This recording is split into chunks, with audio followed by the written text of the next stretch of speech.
A las 8:15 de la mañana de un 6 de agosto de 1945, es decir, hace hoy exactamente 75 años, el Enola Gay, nombre del avión norteamericano que tenía encomendada la misión, lanzó la primera bomba atómica de la historia sobre una población civil. Repito, día 6 de agosto de 1945. La primera bomba atómica de las dos que serían lanzadas hasta el momento, en la historia de la humanidad. La primera, en la fecha que acabo de deciros, sobre la ciudad de Hiroshima, ciudad japonesa, y la segunda también sobre la ciudad japonesa de Nagasaki, esta concretamente 3 días después, el 9 de agosto de 1945. Bueno, después de 75 años, bien vale la pena hacer un recordatorio, un balance y también un análisis de lo que ha supuesto uno de los momentos más importantes en la historia de la humanidad, por cuanto a partir de ese día se habla de la era nuclear, se habla de un antes y un después en la historia del mundo. Bienvenidos amigos a La Ventana Esmeralda, soy Antonio Muñoz. Bueno, la primera de las bombas lanzadas sobre Hiroshima causó 80.000 muertos en un segundo, reduciendo a cenizas 4,5 kilómetros de superficie, hasta alcanzar 1.000.000 de grados centígrados. Los testigos, porque ha habido supervivientes, los llamados Ibakusa o irradiados, hablan de que el efecto fue como si un sol hubiera resplandecido sobre la Tierra. Bien, la consecuencia más importante, aparte de los numerosísimos muertos, que no fue lo principal, aunque sí, obviamente, pues lo más impactante de todo, porque fueron muchas vidas, 80.000 en Hiroshima, 80.000 en Nagasaki, y luego todas las que murieron después en los siguientes meses, que se cifran en casi 100.000 en Hiroshima, sobre una ciudad esta de 350.000 habitantes, una población parecida a la ciudad de Valladolid en la que resido. Pero mirad, lo más importante de todo lo que sucedió allí fue que desde ese momento se habla de un antes y un después en la historia del mundo, como acabo de deciros antes. Como consecuencia del lanzamiento de este nuevo arma, que solamente estaba en poder de los Estados Unidos de Norteamérica en la fecha a la que antes me he referido, solo concretamente unos días después, concretamente el día 15 de agosto del año 1945, Japón presentó la capitulación, se rindió y de esta manera se puso fin a la guerra en el Pacífico, en la guerra en Asia, pero sería el 2 de septiembre de 1945, 2 semanas después, cuando a bordo del acorazado Missouri se firmó la capitulación y con ella se puso fin a la Segunda Guerra Mundial, el acontecimiento más terrorífico que ha vivido la historia del mundo desde que éste tiene memoria, y nos remontamos a más de 4.000 años teniendo en cuenta la cronología bíblica. No voy a hablar aquí de las consecuencias que supuso la Segunda Guerra Mundial, no es el momento, pero sí voy a hablar de muchas de las preguntas, no tanto de las respuestas, que los historiadores siguen haciéndose en torno a qué es lo que sucedió para que se tomase la decisión de lanzar 2 bombas atómicas, insisto, las 2 únicas lanzadas hasta el momento. Eso no quiere decir que no haya más. Son 9 las potencias nucleares que hay en el mundo en este momento y se habla de más de 15.000 ojivas nucleares, suficientes para destruir el mundo varios miles de veces. Pero esa es otra historia. Veréis, preguntas como ¿era necesario bombardear con 2 bombas atómicas pues las 2 ciudades de Hiroshima y Nagasaki en agosto de 1945? ¿No había otra opción? ¿Era evitable? A ver, 75 años después dan para mucho. Y obviamente cabe plantearse la cuestión de que si Japón estaba al borde de la rendición y si Japón había sufrido ya un castigo terrorífico por parte de los bombarderos de los aliados, concretamente de los Estados Unidos, sobre ciudades como Tokio y otras tantas, habían causado decenas de miles de muertos, incluso más que las que provocaron el lanzamiento de las 2 bombas atómicas, pues la respuesta es evidente. No parece que fuera necesaria e inevitable el lanzamiento de esas 2 bombas atómicas. Se ha argumentado por parte de los defensores de dicho lanzamiento, dentro de lo que se ha dado en conocer la doctrina del mal necesario, que era un recurso que había que utilizar para salvar vidas, para salvar muchas vidas de soldados norteamericanos que en otro caso, pues seguramente pues habrían pasado a engrosar el número de los varios millones, muchos millones de muertos que hubo en la Segunda Guerra Mundial. Sin embargo, bueno, pues esto es cuestionable en cierta medida porque Japón estaba al borde de la rendición. Y la única condición que ponían los japoneses era que se respetase a su emperador, a Hirohito. Muy joven entonces, y todavía le recuerdo que no hace muchos años falleció Hirohito, el emperador de Japón. Bien, muchas preguntas. Por ejemplo, ¿qué trataba entonces, más allá de salvar vidas, los Estados Unidos lanzando estas 2 bombas? Se habla, y con razón, de que habría que justificar el altísimo coste que había supuesto haber implementado lo que se ha dado en conocer como el proyecto científico gubernamental más importante de la historia, el llamado Proyecto Manhattan. Un proyecto que costó mucho dinero y que fue activado concretamente el día 9 de octubre de 1941 por el presidente Roosevelt. Allí se fraguarían muchas cosas, allí tendría lugar la acumulación de científicos más importante que ha habido probablemente en la historia hasta el momento, y de allí saldría la bomba atómica. De allí, de la generación de, bueno, pues de la inteligencia y el conocimiento de todos estos científicos encabezados por Robert Oppenheimer, al que se ha dado en llamar el segundo Einstein. Pero sigamos haciéndonos preguntas. ¿Había entonces que justificar el alto coste que había supuesto activar el proyecto Manhattan con el lanzamiento de las 2 bombas atómicas?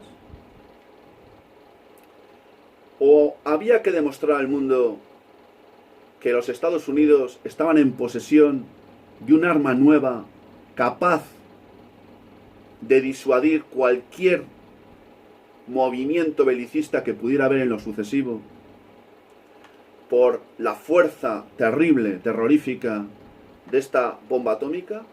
Y como evidentemente sostenían sus defensores, la manera de demostrar al mundo quién era el que tenía el poder y quién era el que tenía que marcar pues las reglas del juego era lanzando esta bomba atómica que nadie tenía en aquel momento. Fijaros que voy a aportaros un dato interesante. Hasta julio de 1949, la Unión Soviética no activaría su primera bomba atómica. Hasta ese momento, la Unión Soviética no disponía de este arma letal. Stalin, conocedor de lo que esto suponía, pues activó todos los mecanismos para hacerse con ella lo antes posible. Y lo haría en 1949, unos cuantos años después del lanzamiento de la bomba atómica por parte de los Estados Unidos sobre Japón. Esa operación de activación de la bomba atómica por parte de la Unión Soviética, de Stalin, se conoció como el proyecto Borodino, por si alguno tiene interés en conocer más profundamente en qué consistió esto. Pero hay más preguntas. Por ejemplo,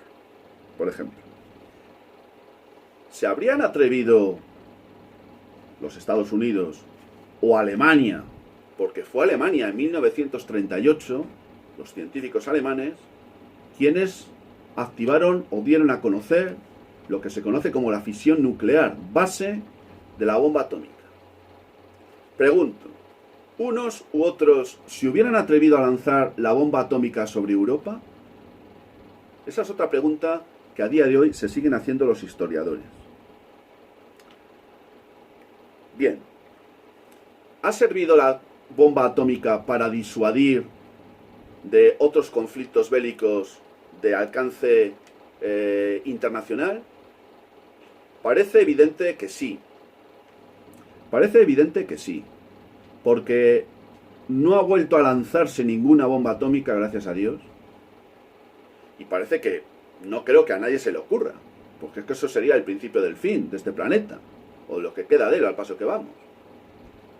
Hasta tal punto que se ha hablado de que también con el lanzamiento de las dos bombas atómicas y con la finalización, tras la capitulación de Japón y finalización de la Segunda Guerra Mundial, no solo se puso fin a este terrorífico escenario por el que tuvo que pasar la humanidad, sino que se abrió lo que se conoce como la era nuclear o la era atómica.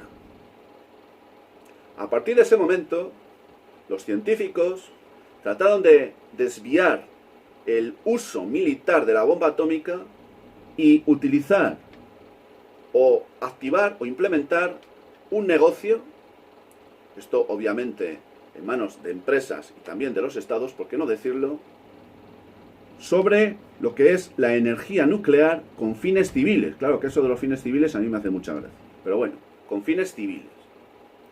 Y también han servido como arma de disuasión para que las grandes potencias fueron en su día los Estados Unidos y la Unión Soviética, y ahora, pues habría que hablar de otras cosas, ¿verdad?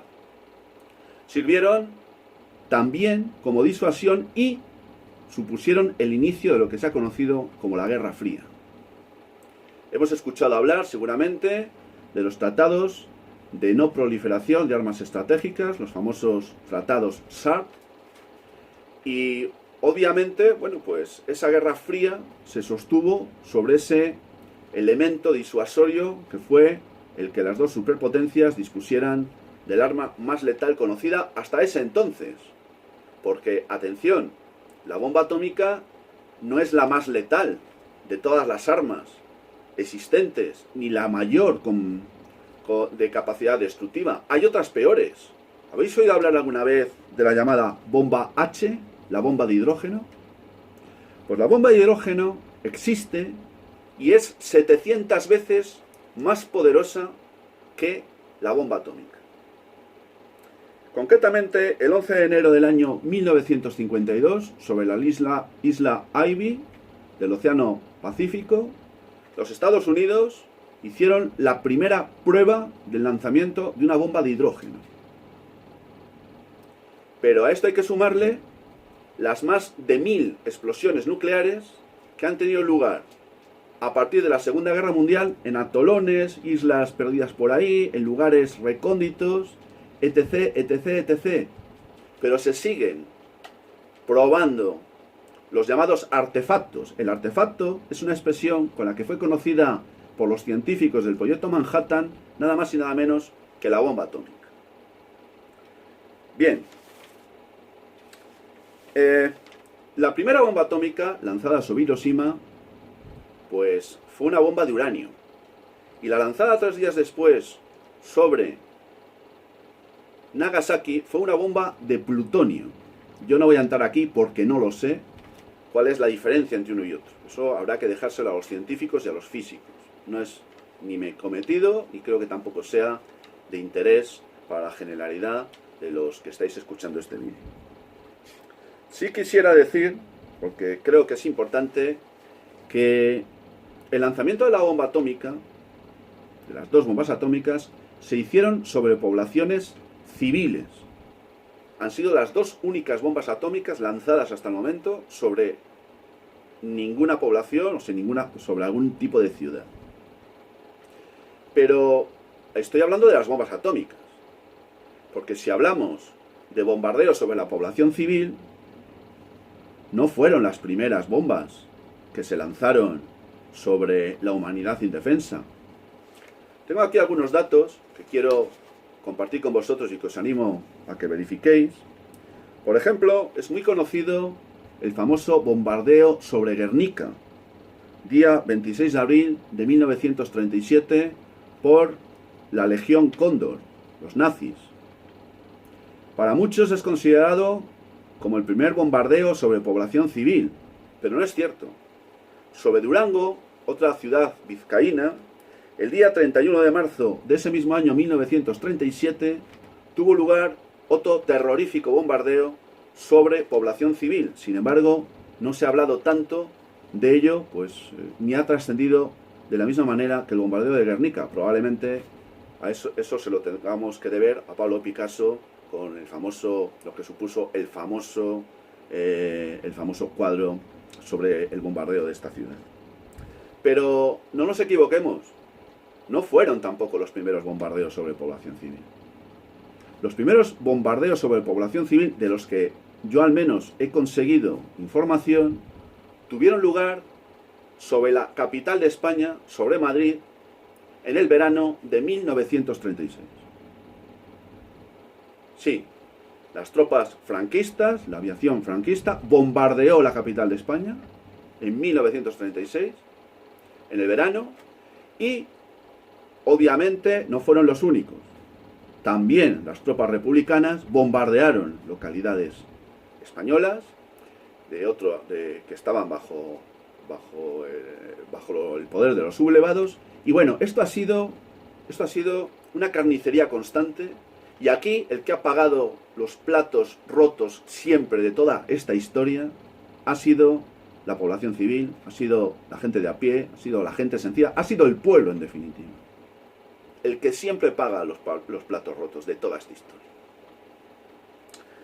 Pero fueron famosos también los bombardeos en la llamada Batalla de Inglaterra, que tuvieron lugar sobre el sur del Reino Unido y también sobre la capital, sobre Londres, por parte de la Luftwaffe.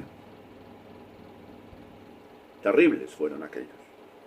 Y no quisiera terminar esta breve referencia a bombardeos sobre población civil que han sido famosos a lo largo de la historia, sin hacer una referencia a una ciudad alemana, a Dresde, bombardeada sin escrúpulos hasta hacerla cenizas y en consecuencia hacerla desaparecer del mapa, cuando estaba terminando ya la Segunda Guerra Mundial, por parte de la aviación británica y de la aviación de los Estados Unidos de América. Cuando hablamos de guerras, más allá de lo que nos cuenten los historiadores y más allá del sesgo político de unos y de otros, en las guerras siempre perdemos los mismos. Da igual, no hay buenos ni malos, eso es aparente.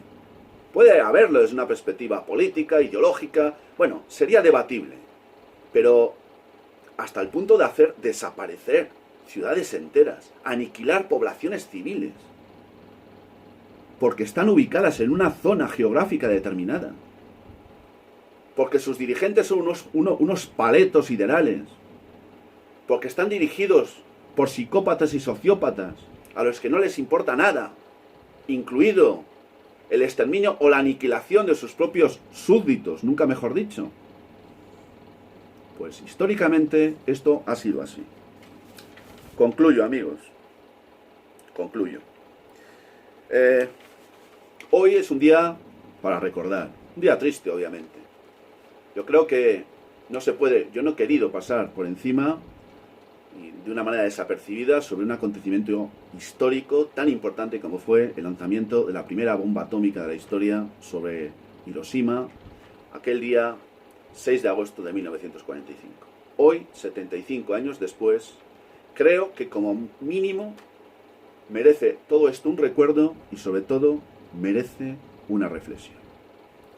Gracias por haberme acompañado una vez más, gracias por vuestra fidelidad, gracias por vuestro apoyo incondicional, gracias por vuestras críticas, que son importantes. Y yo ya no tengo mucho más que contaros, simplemente deciros, recordaros que si queréis suscribiros al canal lo podéis hacer y nada más. Os envío, como siempre, mi saludo fraternal de salud y libertad.